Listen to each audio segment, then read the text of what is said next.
Many of us recognize the iconic image of the talking filibuster, one senator standing up and talking about what he or she believes in for as long as they can stand. I will speak until I can no longer speak. I get them said this time, sir. And as a matter of fact, I'm not going to leave this body until I do get them said. What many people don't know is that there have been hundreds and hundreds of filibusters in the past few years alone. There's a different, invisible filibuster that has brought the Senate to a complete halt, requiring every bill to have 60 votes to pass. This is the silent filibuster. Get 60 votes to proceed to that. Get 60 votes. 60 votes to get him confirmed at least. The necessary 60 votes. In 2014, Congress must enact serious filibuster reform in order to return the Senate to its democratic roots.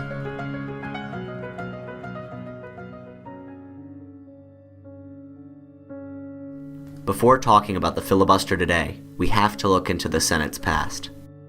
The filibuster was born in 1806. Former U.S. Vice President Aaron Burr gave a speech in front of the Senate.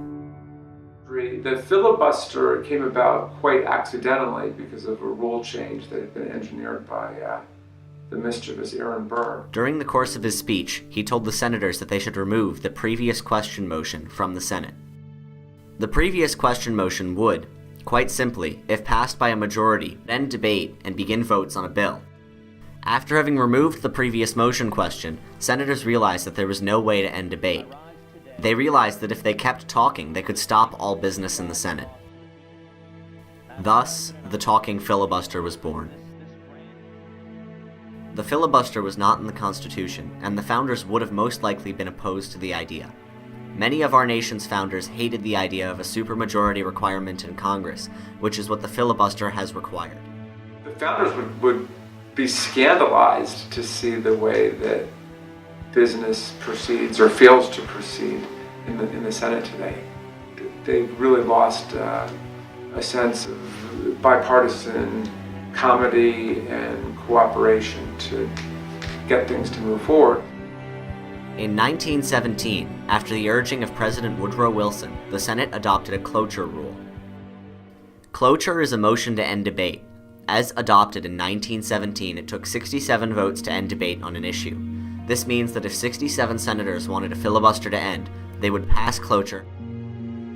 In 1975, the votes needed for cloture were lowered to 60 votes. This is the cloture threshold that is still used today.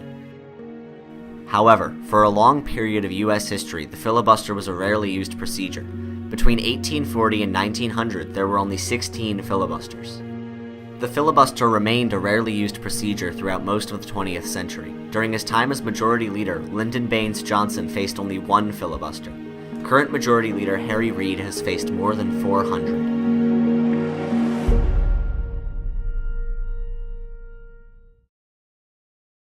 The silent filibuster is used when 41 or more senators merely threaten to filibuster. This is different than the talking filibuster, in which one person takes turn talking for as long as he or she can, without eating, drinking, or going to the bathroom. If you've been watching the news lately, you might have noticed that almost all bills are described as needing 60 votes to pass.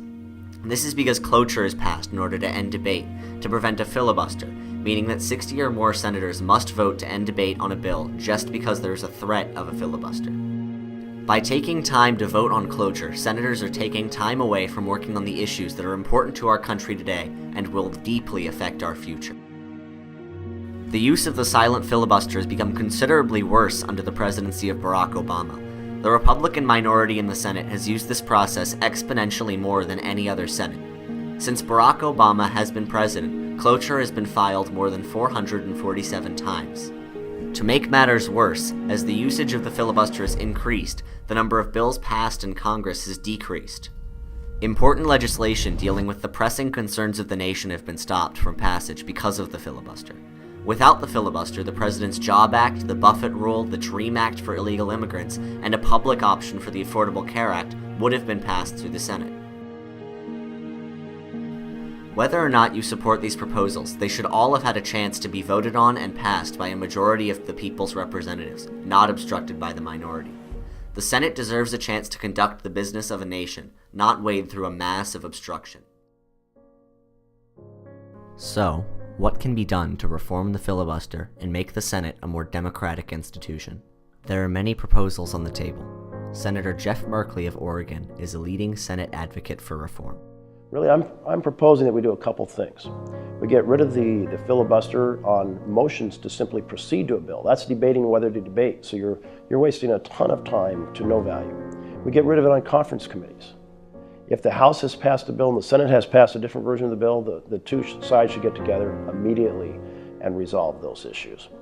And then we should change the current 60 votes required to change it to 41 to extend debate. So people have to vote affirmatively to say they want more debate. And then if they vote for more debate, at least one of the 41 has to be on the floor addressing the bill.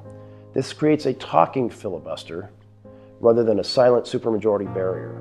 And the talking filibuster means the American people can see something other than a quorum call when they turn on C-SPAN. And when they see that talking filibuster, they can then decide whether the folks who are doing it are heroes or bums. And they can weigh in with their own home state senators to influence whether a debate is closed or not. There are many reasons people oppose filibuster reform. Some believe strongly in the tradition of the filibuster. Others see it as a necessary check on the majority, but some believe that it has gone too far. Passes from fairness to the minority into obstructionism at the point at which everybody's said their piece. They understand that there are procedures in the Senate that allow them to do this, and they're using them to stop the Obama administration from doing what it would like to do. Many are afraid to reform the system because they are worried they will lose their power once they become the minority. Filibuster reform is something that could positively affect the Senate for years to come. Congress must end the filibuster on the motion to proceed, lower cloture to 55 votes, and require the minority to be present in a debate. Congress, filibuster reform is the most important issue for you to address in the 2014 session.